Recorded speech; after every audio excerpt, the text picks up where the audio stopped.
نحمد و نصلی علی رسولہ الکریم اما بعد۔ قرآن پاک میں اللہ پاک نے ارشاد فرمایا، اعوذ باللہ من الشیطان الرجیم، لیلۃ القدر خیر من الف شہر۔ اور بخاری شریف میں حضرت نبی پاک صلی اللہ علیہ وسلم نے ارشاد فرمایا، تحروا لیلۃ القدر، کہ لیلۃ القدر کو تلاش کرو رمضان المبارک کے آخری عشرے میں، اس کی طاق راتوں میں۔ اور اللہ پاک نے فرمایا یہ رات 1000 مہینے سے زیادہ بہتر ہے، اس لیے اس کو تلاش کرنے کے لیے یہ آخری عشرہ امت کو عنایت فرمایا گیا۔ اللہ نے اس کو اس انداز میں رکھا کہ اس کو تلاش کرنا پڑ رہا ہے۔ خود نبی کریم صلی اللہ علیہ وسلم نے یہ بات بیان فرمائی کہ میں اس نیت سے آ رہا تھا کہ میں تم کو لیلۃ القدر کی تعیین بتا دوں، تاریخ وقت متعین کر دوں، لیکن میں جب آیا تو 2 آدمی آپس میں جھگڑ رہے تھے۔ ان کے اس جھگڑے کی وجہ سے مجھ سے یہ رات بلا دی گئی، یہ رات اٹھا دی گئی، اس کی تعیین۔ یہاں پر ایک اور اہم بات سمجھنے کی ہے کہ 2 آدمیوں کے جھگڑے کی وجہ سے اتنی بڑی نعمت یعنی رات کی تعیین اس کو واپس لے لیا گیا، جبکہ ماحول ایسا ہے کہ خود پیغمبروں کے سردار، ان کے تاجدار محمد رسول اللہ صلی اللہ علیہ وسلم موجود ہیں، اور ایک ایک صحابی کتنا بڑا بڑا وزن رکھتا ہے۔ حضرت ابوبکر صدیق رضی اللہ تعالی عنہ پوری امت میں سب سے افضل ہیں۔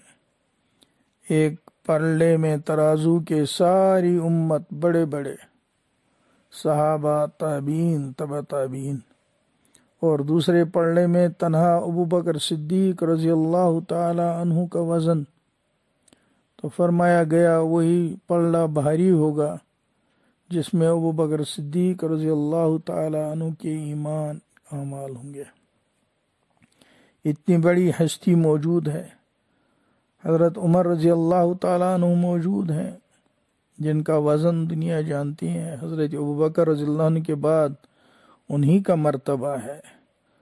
خلیفہ ثالث حضرت عثمان ذی النورین رضی اللہ عنہ موجود ہیں، جن کے حدیث میں کتنی تعریفیں ہیں، اور ان 2 خلفاء کے بعد ان کا نمبر ہے۔ اسی طرح سے حضرت علی کرم اللہ وجہہ موجود ہیں، جن کی کتنی بڑی فضیلت ہے۔ پھر تمام صحابہ، ایک ایک صحابی پورے کائنات سے زیادہ وزن رکھتا ہے۔ ایک ایک صحابی، اتنی بڑی تعداد سب کی موجود ہے، اور تمام پیغمبروں کے سردار نبی کریم صلی اللہ علیہ وسلم موجود ہیں۔ ان سب حضرات کی موجودگی میں 2 آدمی کے جھگڑے کی وجہ سے شب قدر کی تعیین اٹھا لی گئی، واپس لے لی گئی، اور کہا کرو تلاش۔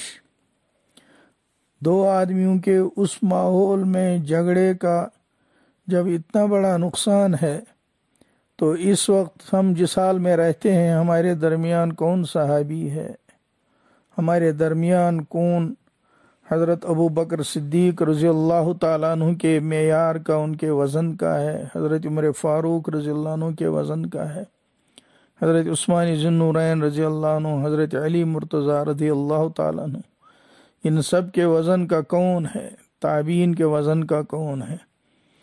جب ایسے ماحول میں 2 آدمیوں کے جھگڑے کی وجہ سے اتنی بڑی نعمت کو، اس کی تعیین کو اٹھا لیا گیا، تو پھر ہم لوگ جو اپنے ماحول میں دن رات جھگڑے کرتے ہیں تو کیا برکت رہتی ہوگی۔ گھروں میں جھگڑے، کاروباروں میں جھگڑے، اداروں میں جھگڑے، مسجدوں میں جھگڑے، جہاں دیکھو جھگڑے، بازاروں میں جھگڑے، دفتروں میں جھگڑے، تو ایسے حالات میں کس خیر و برکت کی امید رکھی جا سکتی ہے؟ اللہ کی حکمت یہ تھی کہ تعین اٹھا لی گئی، لوگ زیادہ کوشش کر رہے ہیں، ایک رات کے بدلے خوش نصیب لوگ 10 ہی راتوں کو جاگتے ہیں، اور زیادہ خوش نصیب پورے رمضان کو راتوں کو جاگتے ہیں۔ بہت لوگ دنیا میں ایسے ہیں جو پورے رمضان رات کو نہیں سوتے۔ بہت اکابر کو ہم نے دیکھا، وہ تو کبھی نہیں سوتے رمضانوں میں۔ اور آج کے زمانے میں بھی کتنے لوگ ایسے ہیں جو راتوں کو نہیں سوتے، پورے رات کو وہ آباد رکھتے ہیں، تلاوت سے، تسبیح سے، دعاؤں سے، استغفار سے، نمازوں سے، اللہ سے مانگنے میں خرچ کرتے ہیں۔ تو اس تعین کے اٹھا لینے میں ایک حکمت اللہ کریم کی یہ بھی ہے، اس حکیم کی، کہ اس طرح سے لوگ زیادہ محنت کریں گے، ایک رات کے بدلے بہت سی راتیں جاگیں گے۔ اس لیے ان راتوں میں شب قدر کی تلاش ہے، اور شب قدر میں پھر اللہ کی نعمتوں کا، رحمتوں کا نزول ہے، جس کو سورہ شریف میں بھی بیان کیا گیا ہے۔ لیکن وہ تبھی ہے جب آدمی اس کی تلاش کرے، اور جاگنا اس میں یہ نہیں ہے کہ آدمی خرافات میں رات کو خرچ کرے، بلکہ اعمال میں رات کو خرچ کرے۔ جو بھی اعمال وہ آسانی سے کر سکتا ہے ان اعمال کو کرے۔ اب بہت تیزی سے یہ راتیں جا رہی ہیں، چند دنوں کے بعد ہم سوچیں گے کہ یہ رات کیسی گزر رہی تھی، کتنی متبرک رات تھی، کتنا اچھا ماحول تھا۔ اس وقت بس تصور ہی کر سکیں گے، پھر عمل نہیں کر سکیں۔ اس لیے اللہ سے توفیق مانگیں، اللہ ہمیں ان راتوں کی قدردانی نصیب فرمائے، اور ہم کو شب قدر بھی نصیب فرمائے۔ شب قدر کی جتنی رحمتیں، عنایتیں ہیں، جن کا وعدہ قرآن پاک میں ہے، حدیث پاک میں ہے، اس کا بہت عالی شان منظر بیان کیا گیا ہے۔ یہ سورہ قدر میں بھی تنزل الملائکۃ والروح فیہا بإذن ربہم من کل امر سلام ہی حتی مطلع الفجر۔ اس میں پورے اس رات کے بارے میں اللہ کی رحمتوں کے نزول کو کس ترتیب سے بیان کیا گیا ہے۔ اس لیے ہمت سے کوشش کریں، محنت کریں۔ اللہ تعالی ہم سب کو شب قدر نصیب فرمائے، اور اس شب قدر کی برکت سے وہ ساری نعمتیں، رحمتیں ہم لوگوں کو نصیب ہو جائیں جو اللہ کے نیک بندوں کو نصیب ہوتی ہیں، اور ہمارا اللہ سے تعلق اور زیادہ مضبوط ہو جائے، ہمارے دل میں اللہ کی معرفت آ جائے، اور اللہ کی محبت آ جائے، اور ہمارے دنیا اور آخرت میں درجے بلند ہوں، اور ہمارے بال بچوں کے گھر بار میں، متعلقین میں، سب میں اللہ کی طرف سے خیرات اور برکات اور رحمتیں آئیں۔ یہ اللہ ہم سب کو نصیب فرمائے۔ وآخر دعوانا ان الحمد للہ رب العالمین، وصلی اللہ تعالی علی خیر خلقہ محمد وعلی آلہ وصحبہ اجمعین برحمتک یا ارحم الراحمین۔